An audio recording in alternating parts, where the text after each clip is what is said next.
Welcome in, I'm Artris, and today let's talk about Yamato, a deck that I think a lot of people have forgotten about. Now, in OPO4, we have seen a rise in yellow and the amount that it's played, not necessarily the amount that it's topped in regional or Treasure Cup events. However, yellow is undeniably very strong. If you go to many locals, I'm sure you're going to see yellow across the board for most of the decks, just because it's a simple archetype, very easy for people to pick up, and it's strong for what it does. However, when you think of yellow, you're going to think of Katakuri for the most part because, well, in fact, it is the strongest yellow leader. However, Yamato, a leader that came out in OPO3 with a structure deck, was quietly overlooked, I think, for a lot of this meta. At the beginning of this meta, put it in an A-tier list simply because I recognize the strength of the deck from OPO3. I ended up playing against it in one of the Treasure Cups, I think it was, or regional. I ended up losing as Whitebeard, shame, but ever since then, it stuck out in my mind. This deck actually has potential to be really strong. And the reason for it is the leader ability itself is able to basically make Yamato a pseudo Whitebeard towards the end of the game, giving your leader plus 1,000 power on defense. So your opponent has to do a little bit different math in order to be able to get through. That's really strong when people are trying to close out games. In the OPO4 meta, we didn't see a lot of support for this leader itself. We did see Land of Wano cards come out, but they didn't really tie into what Yamato really wants to do. So what we're doing here today with our OPO4 list for this deck is basically running a Big Mom package with a couple of add-ons from the structure deck, and also on top of that, some of new cards like the 9-drop Yamato. So let's get into the deck list. So we're running 3 Cracker and 2 Smoothie. These cards are great trigger cards that oftentimes will come out of life, and when they do, you're so thankful to see them. They have great synergy with what this leader is trying to do. Both Cracker and Smoothie deal with low life totals. Cracker, if your life total is lower than your opponent's, gets double attack and an extra 1,000 power. That's huge. And then also with Smoothie, you can use the Smoothie ability when attacking to take the top life and add it to your hand, and this card gets 2,000 power. So it kind of adds to the synergy of getting to 2 life or lower quicker for Yamato, which is great. We're also running 4 of the puddings, which this is your 1-cost searcher. This searches out a lot of your Big Mom Pirate package, which Cracker, Smoothie, Sparrow, Strusen, Katakuri.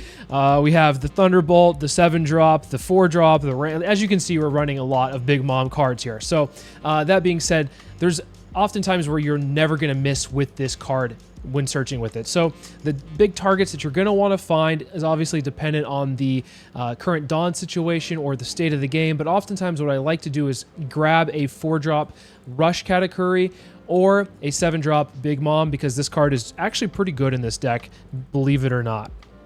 Now on to the next, we're running 4 of the 3-drop Sparrow trigger. I actually really like this card. I know there's a mixed feeling in the community about it, like it's kind of worthless at times.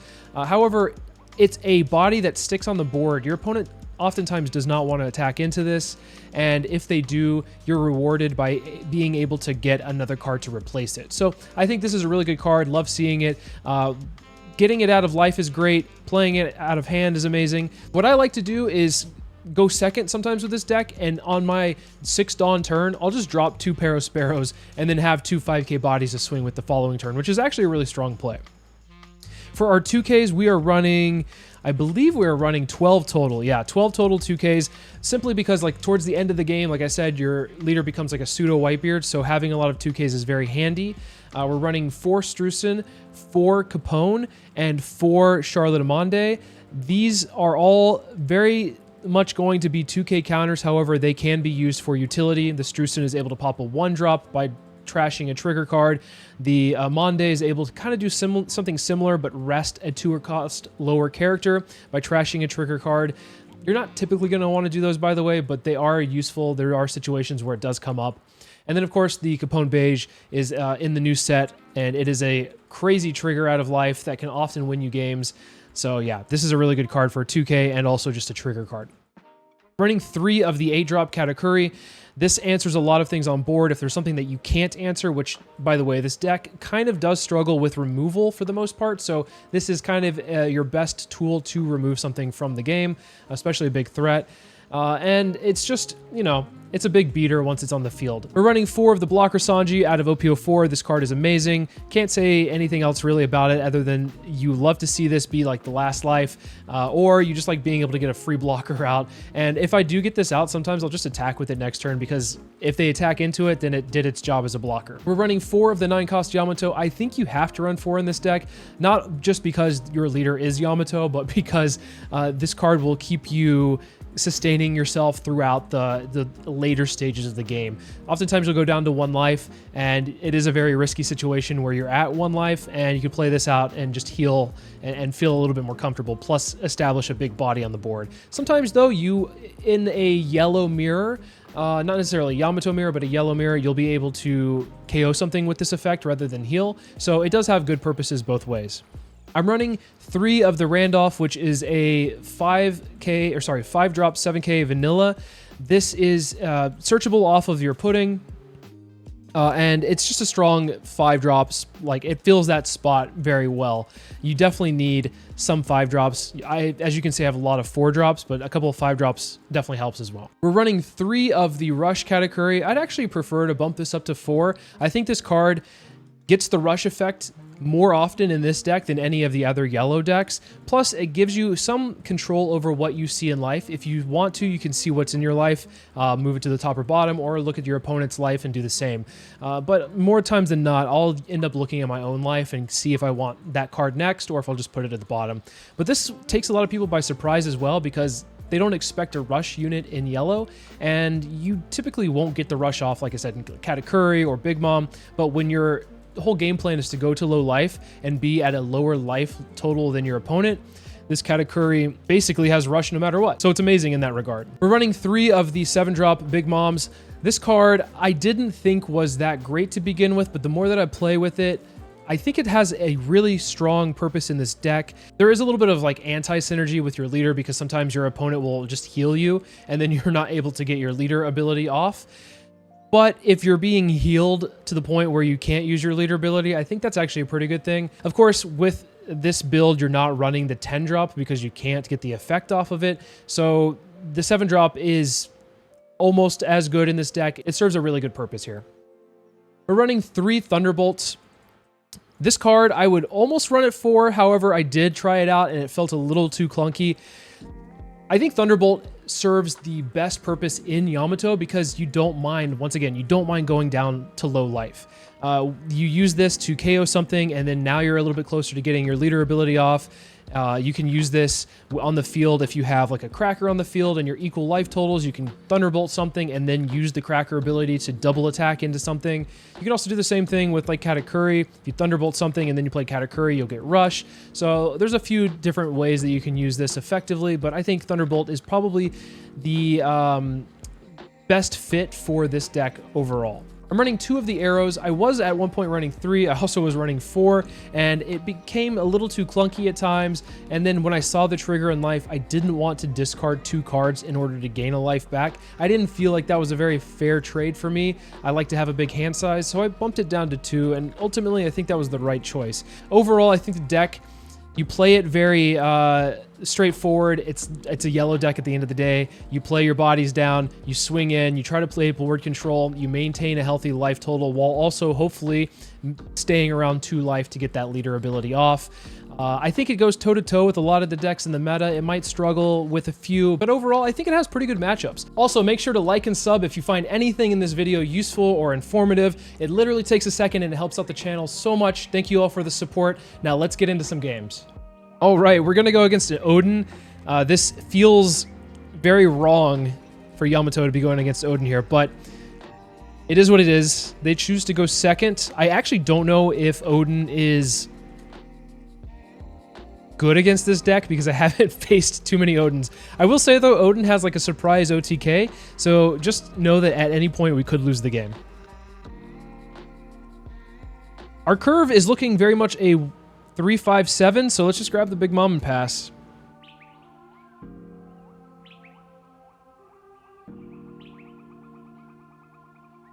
That's the very good thing about yellow sometimes, is that you just don't have to think, you just play down what you have in your hand.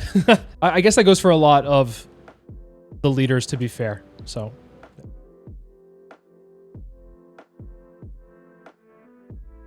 All right, easy swing. Clear out the Momo. We'll swing 5.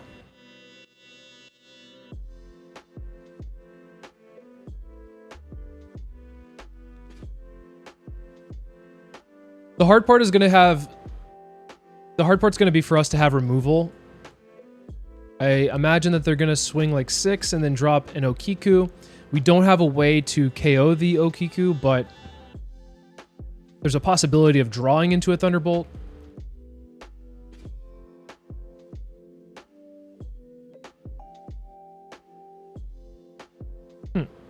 Just have to be aware that their 8-drop is going to be a problem if they have it.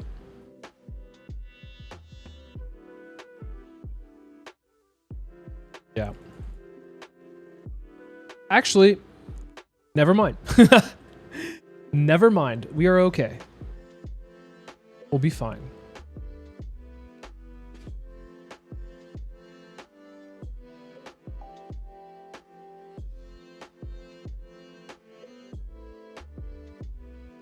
My game plan here is to likely not defend the Parosparrow. Just allow it to die. Get the card off of it. And then swing into the Okiku the next turn. With any luck, they don't have any blockers that they'll throw down. But I imagine that this Okiku is going to be part of their game plan to be able to use it repeatedly. So I think it's important to try to take care of it if we can. So the following turn, what we'll end up doing, we'll let this die. This is fine. I think it's okay to just grab a 2K here because we do have a 7 and an 8-drop on the way. What sucks is we have passed up 2 9-drops with both of our searches. So there's 2 more in the deck, so maybe we'll come across it. Not that it's like integral to win with it, but I think it's a pretty important piece if we're playing a long game.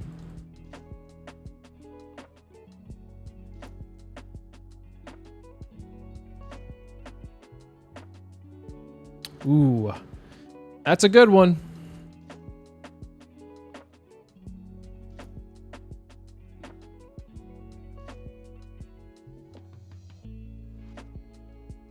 Well, here's the thing.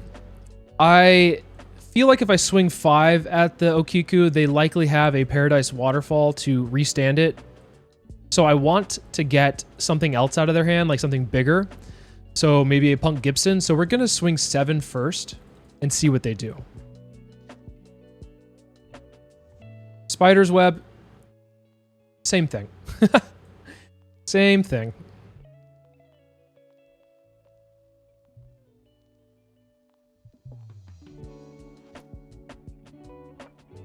Now I imagine that, wow, I didn't expect them to give me life. I was going to say, I imagine that they'll probably go all in on the Randolph. They might swing 7 to 7. If they swing 7 to 7, we'll defend it. We have a fair amount of counter in hand, so I think we're okay.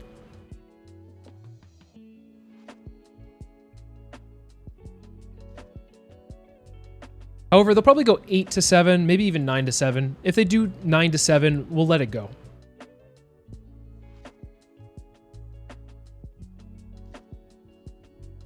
I don't think it's worth giving up our hand size to keep Randolph alive for another turn if it requires too many resources. What's nice is that they have dropped a fair amount of cards themselves, so that's usually the long haul. You try to get them to throw out more cards than you, and then typically you're going to be okay.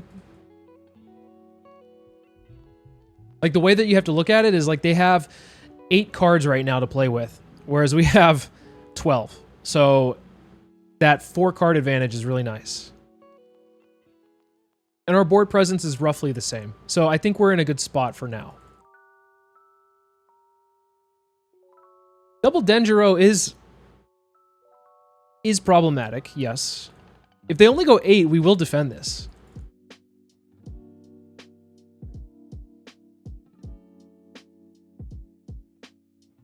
What they could do is they go Dawn time 1, they stand 2 of their Dawn cards. They could go like 8 here and then 4 on Okiku and go 9, but we're going to require them to do that.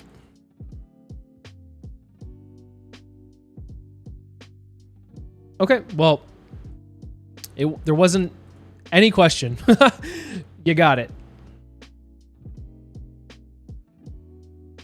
You got it. Ooh, yeah. We'll take that.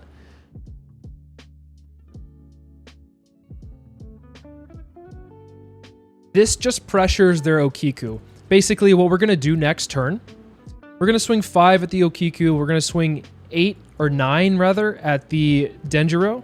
Oh. They respect it, I see. It's probably another spiderweb, but we have to try it out.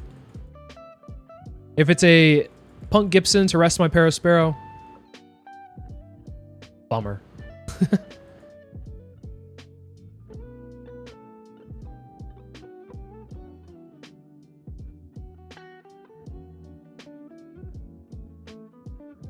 Wow. Wow, wow, wow. I don't think it's worth swinging in to it again. So we're just going to swing 5 here. 5 again. And we're going to put one of these in life.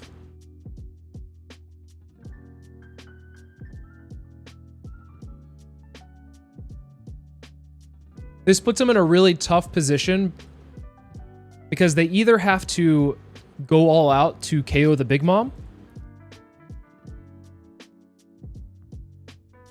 or they have to establish more of a board and then not guarantee KOing the Big Mom. So I think what their best play is to play an Oden, if they have it, 8-drop Oden.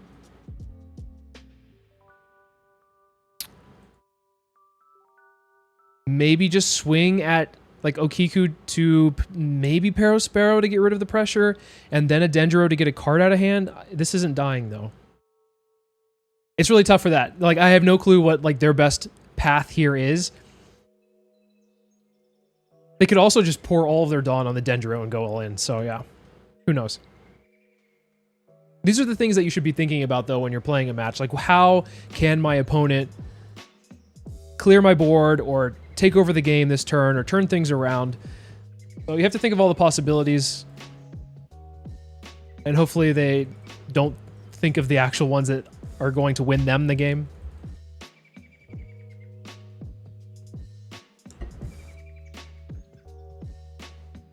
That is a lot. Is it worth protecting? I don't think so. I actually don't think so. That requires almost our entire hand. Fine to do this. We can do a bolt. Sure. The bolt actually is going to take care of the Denjiro, which is nice. Because we can bolt and Katakuri that next turn too.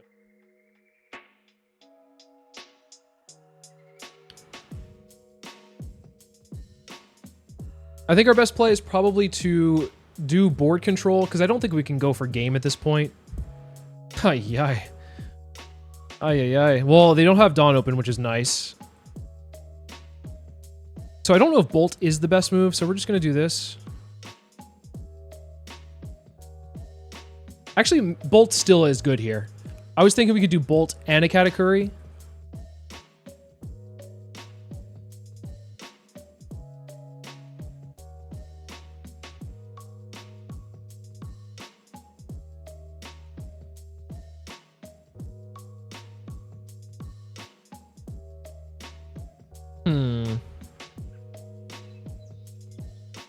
I don't really want to use... I don't want to swing my Yamato into them, but I think I have to.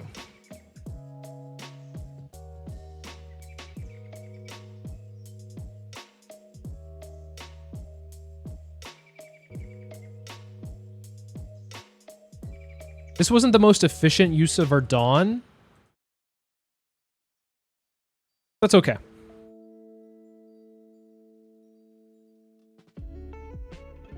We answered their board and grew a little bit of our own. However, I wish that they didn't play the second Denjiro, because what I would have ended up doing, I would have used my Thunderbolt on the one that was tapped and then just swung it face, and then whatever they had that was standing, left it be. But I didn't want 2 on the field. They're very strong.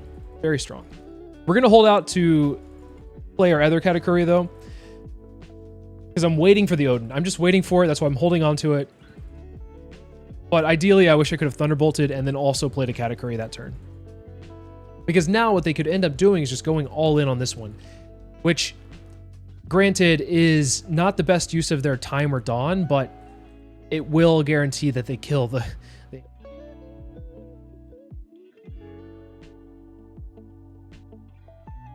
I gotta say, Jimmy Cupcakes is taking their dear sweet time tonight, though.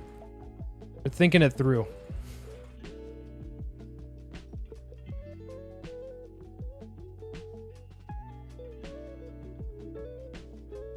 I'm surprised I haven't seen more Oden, though, pop off. I feel like it's a pretty good deck overall. Okay. Sure. Their line of play is to probably attack into the smoothie. Yeah. And this is why we saved our hand, because when they do these attacks that we can counter out of, we have the counters to be able to do it. Rather than save one character with 3 cards like a turn or 2 ago, by letting it go, we were able to save these counters for when they go for like a little bit smaller attacks in these pivotal moments. 6 Dawn, though, I'm not sure exactly what they would have. Is that the Kinemon? No. Yikes. That's fine. Got an answer for it.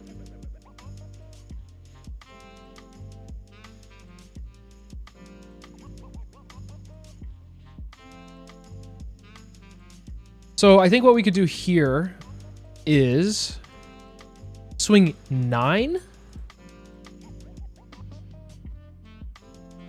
Just to guarantee it. That was probably excessive. It was probably a bit excessive.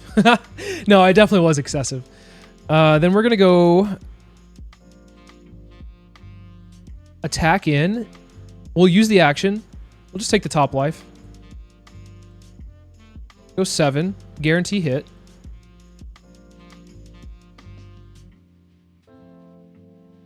This has to be a guarantee hit, right? Don't tell me you're going to toss your last 2 cards. Okay.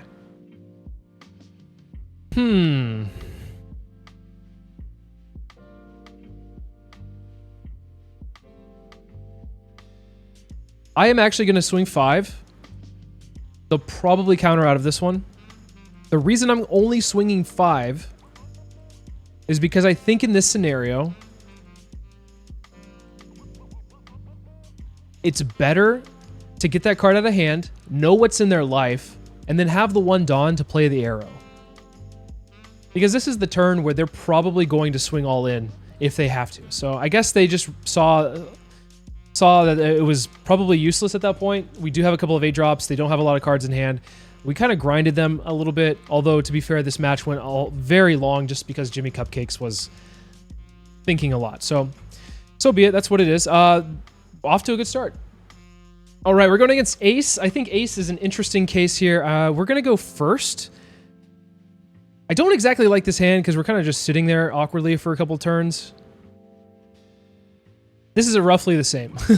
I think Ace is actually a pretty good deck against ours because a lot of our bodies are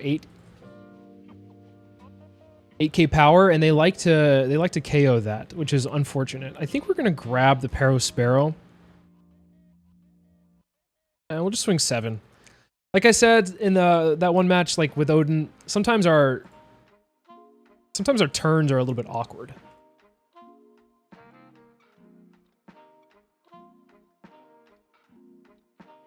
I think we just keep it. There's no point in discarding 2 here. Flame Emperor. Oh no. Gotta be prepared for that. We have to grind them, which is going to be very hard to do.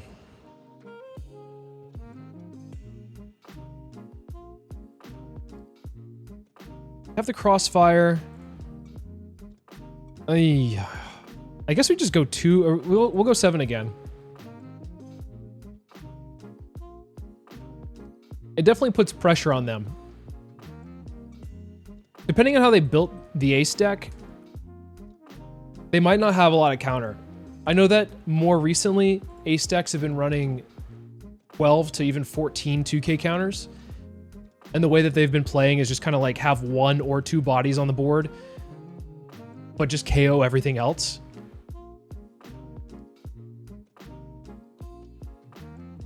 I have to be careful here because they're going to Flame Emperor probably 2 or 3 times in this game if I had to take a guess. Which is okay because going down to the 2 life is fine. We just don't want to be in a situation where they use it when we're at 2 life and then we can't counter out.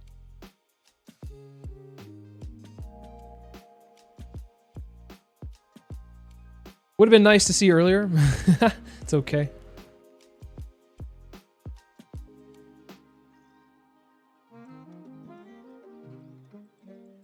Uh-oh. Uh-oh, they have an ace next turn. Gotta be careful.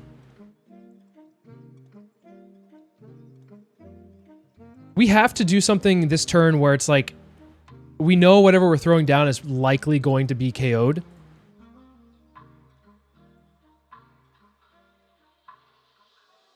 Like, both of our bodies on board are probably not surviving the next turn.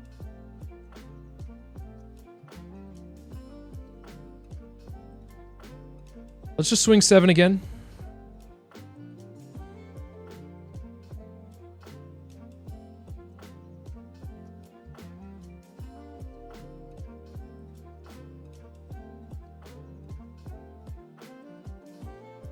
Here we go. Here's the Flame Emperor. I'm expecting it. I hope that they end up attacking with the Marco first. That'd be really nice. I'll take that one.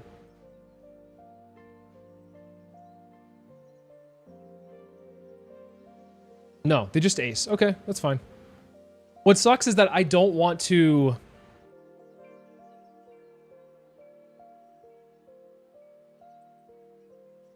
I don't want to play my Katakuri because it's just going to get KO'd the next turn.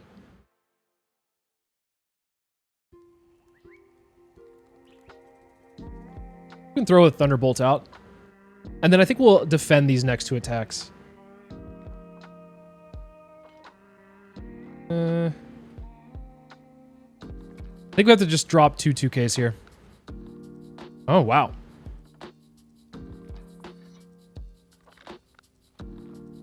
Okay.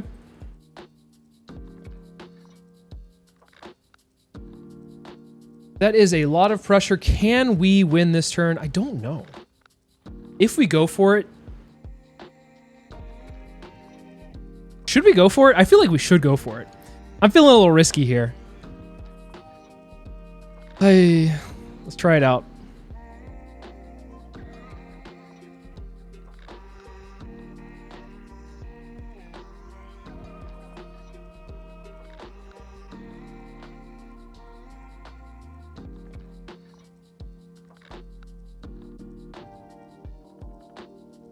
Fingers crossed. Yeah. This might be a mistake. But I feel like we're not going to survive a turn if they have a Flame Emperor in hand.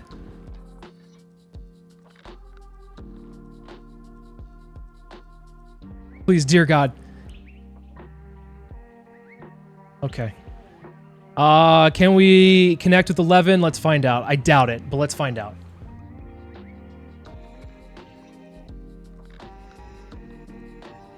What? They didn't have any more counter? Are you kidding me? What the heck? I took a huge risk there. Normally I would advise against that. However, I just didn't think we were surviving another turn with all the bodies on board. No matter what I threw down, like if it was a Yamato, it was probably going to get KO'd. So I just felt like we had to go all out there. So I guess it paid off to be a little aggressive, which you can do with this deck.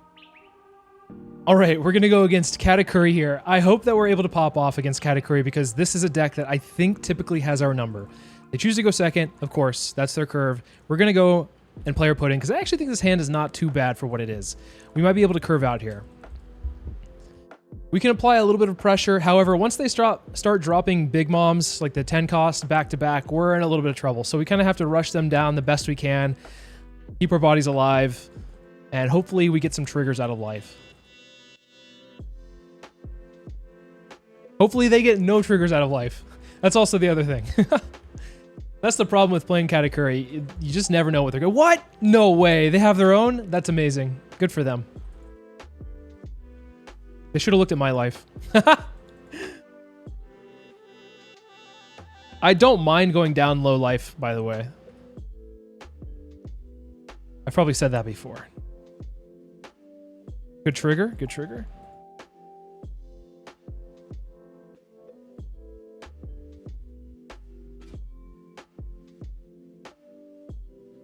I'm going to play the Cracker down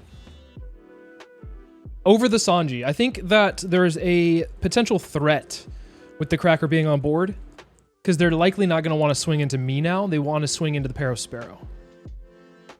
Can we protect it? I think so. I think we do. I think we protect it. And we force them to do something else. Okay. Pair of Sparrow, 2 of their own. Oh my god. Okay. That's fine.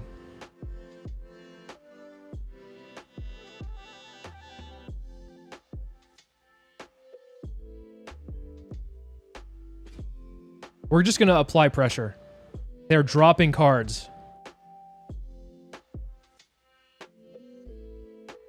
They dropped the Big Mom? No way.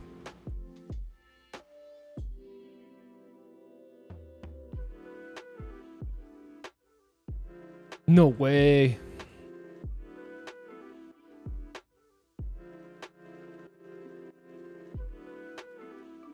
Attacking the Pair of Sparrow.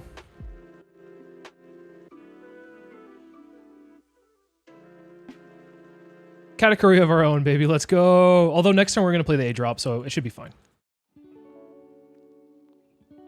None of these are worth defending because guess what? They're just going to die no matter what.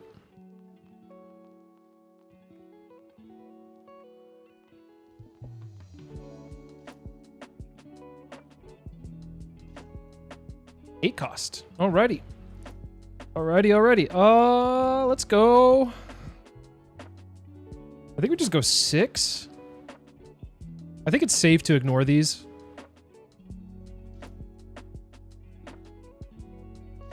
Eight. Block. Put this guy in life. Pass. Was it a mistake healing the Katakuri when they're going to 10 Dawn? Possibly. We'll find out. It was. Actually, we can use our Rush Katakuri in this instance, so it's not that bad. And they can't attack into us because we're at 6k. This is one of the benefits of this leader.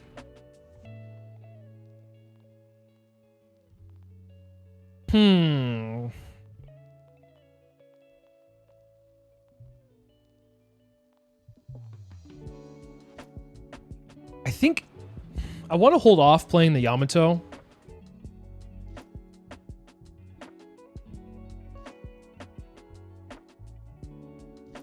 I think we just swing 7s.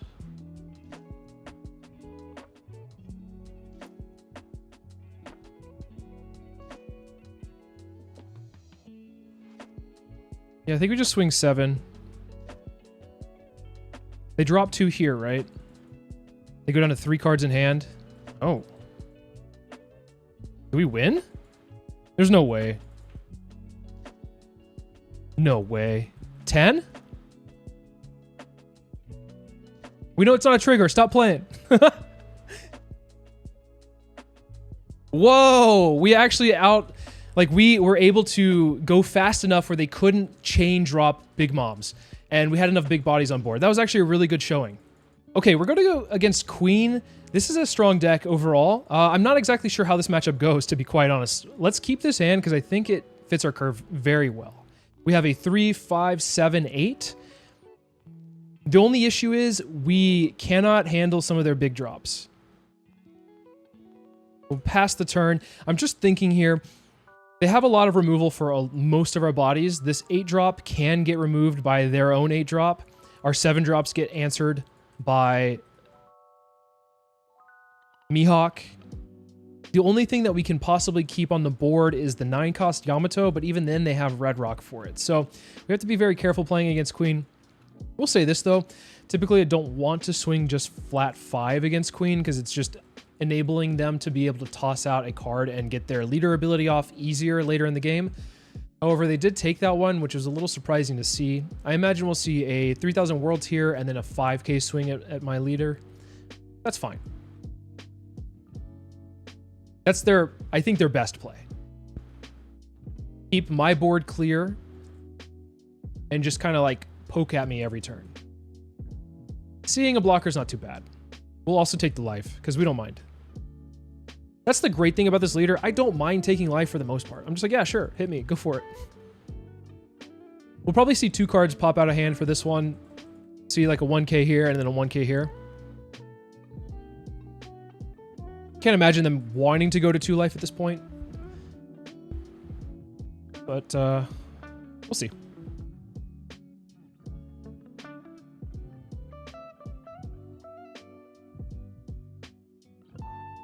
Our best bet is that they just don't have anything, right? That never happens. Wishful thinking.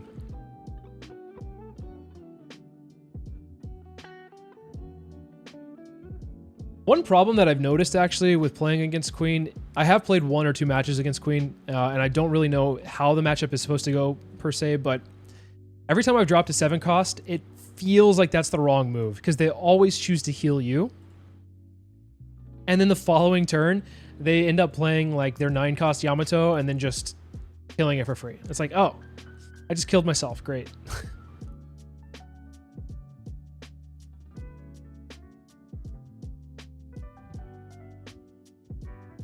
See, here he goes. Here comes the board clear.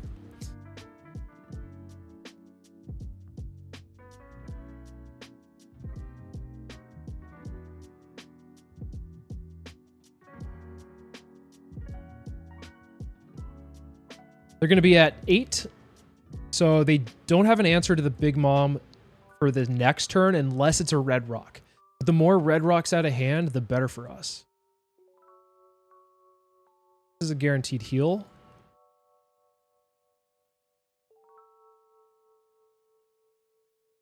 This is why we have to pressure them hard the next turn because we're going to be at 7. There's 5 here and then there's going to be 2 here. We have to pressure them to go down to like 1 life so that they can't do anything to our Big Mom. What? They didn't block that?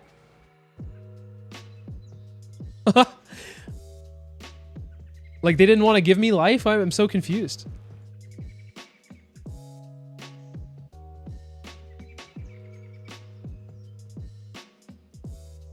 I see. What did I call? I knew it.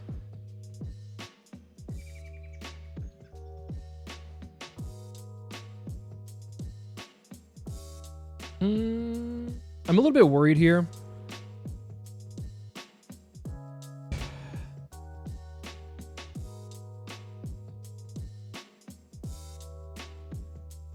I'm a little bit worried because they might have a Mihawk in hand.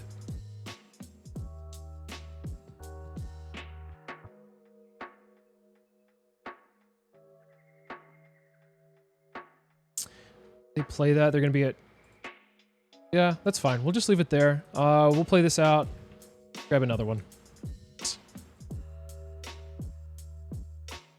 I threw the 8 drop down because the only way that they can remove it... There's a couple ways they can remove it if they're running it. Red rock, which is fine. That keeps their board a little bit more empty. They also could... Katakuri me. It's fine. I think we just get rid of this. Yeah. Now our leader ability will be procced when we attack.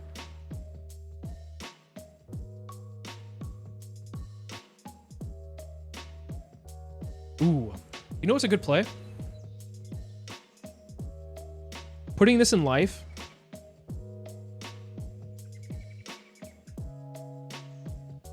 Attacking for 7.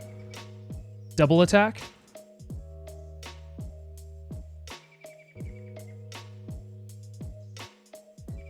And then swinging 6.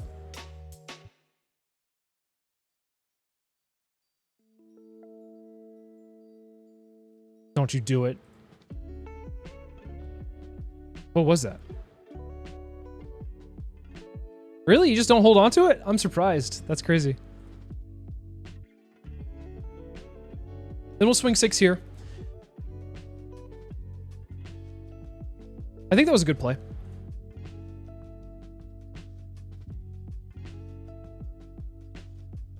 Ideally, they just have like a Mihawk or a Yamato. I can't believe I'm saying that, but hopefully it's one of those. Hopefully it's not Yamato. Hopefully it's like a Mihawk here. I don't want them to heal up with the Yamato and then heal. Can they heal off the leader with that too? No, they can't. So they can get one heal off of it if it's a Yamato. If it's another Red Rock, holy moly. Actually insane.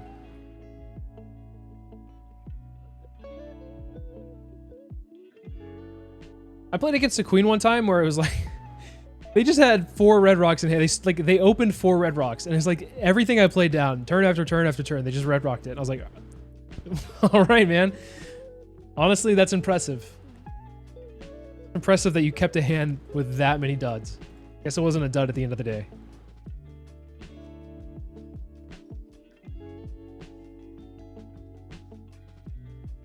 Do they have both? Don't tell me they have both. The Red Rock and the 3000 Worlds?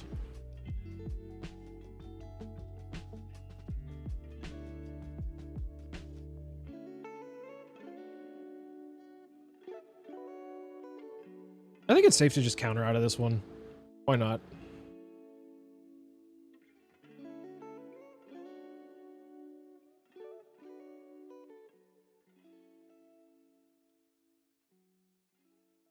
I think we just swing 8. They might take it just because they get a blocker on the field. No, they don't. Okay. Go 7.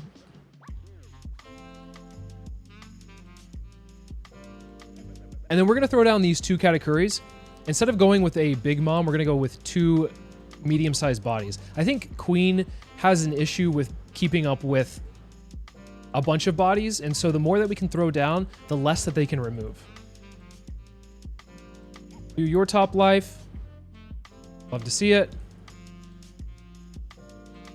Do opponent's top life.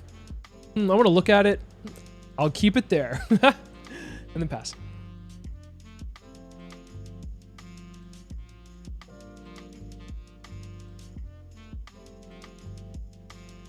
Next turn, what we'll end up doing is if our board stays the same, which I highly doubt it does. There you go. Now they get to heal.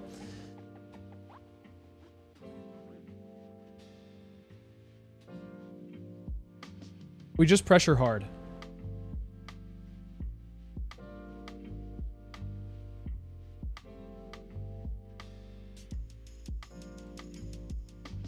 Remember, this is a trigger, so we will use it.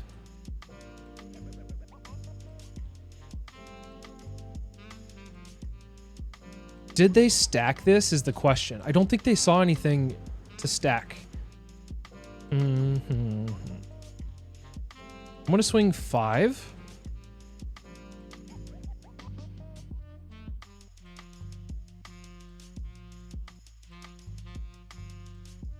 Now, what is the better play here? Swinging 5, 7, 7, 8. Okay.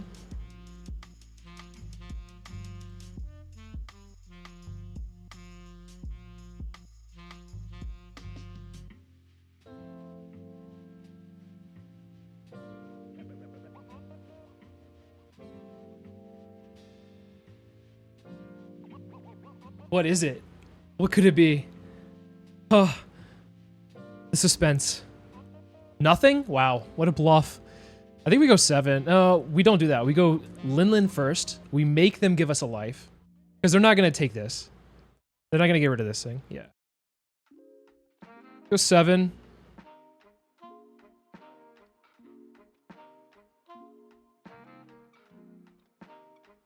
If they counter out, we do not swing. Do not swing. If they don't counter out, then we swing and we try to get them to use the Sanji to block.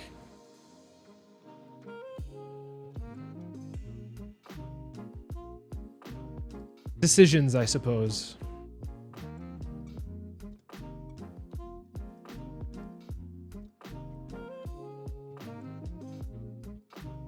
I guess this is like the crucial turn for them. Okay. So they decided to take. Sanji will come down. They have to block this. There's no way that they have the counter in hand. Okay.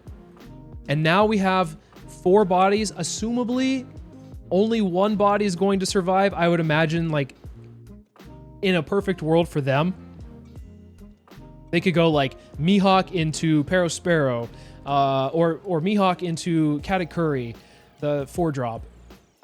Red Rock, the 8-drop. 3000 Worlds, another one. I don't know why they did that one. Why that one? They're gonna heal here, which sucks, because if they get a blocker off of it, oh, I'm gonna be so tilted. But that's how this game plays out, right?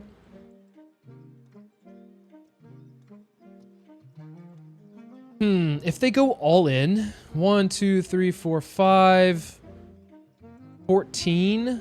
Well, they're not gonna go all in there, I guess. We can actually protect all of our units here. No way. No way. They're gonna swing 6 here. I can counter out. They're gonna go 10 here. I can just counter out. We'll have 1 card in hand. So will they, but we have a bigger board, better board.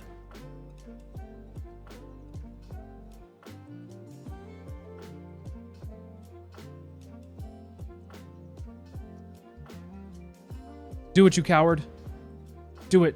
I think they want to attack into my Katakuri first, my A-drop, because what ends up happening is if they swing into the Perospero first, 6 to 5, and I just let it go, I can get a card off of that I can use to counter for my Katakuri, which doesn't matter because I had the counter anyway, but that is the correct way to do it.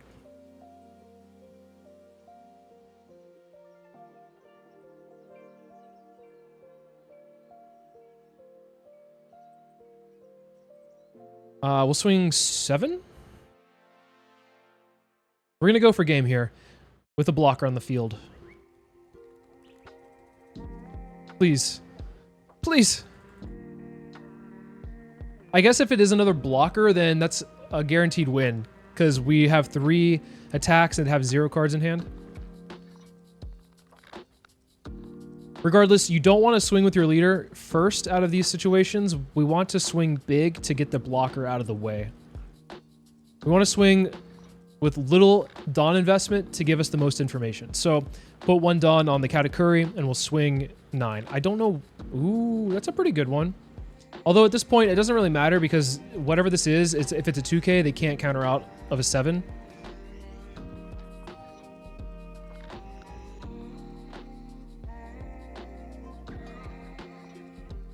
Yeah, they just have to block here and then afterwards play the 8-drop. So, or swing all in with the 8-drop.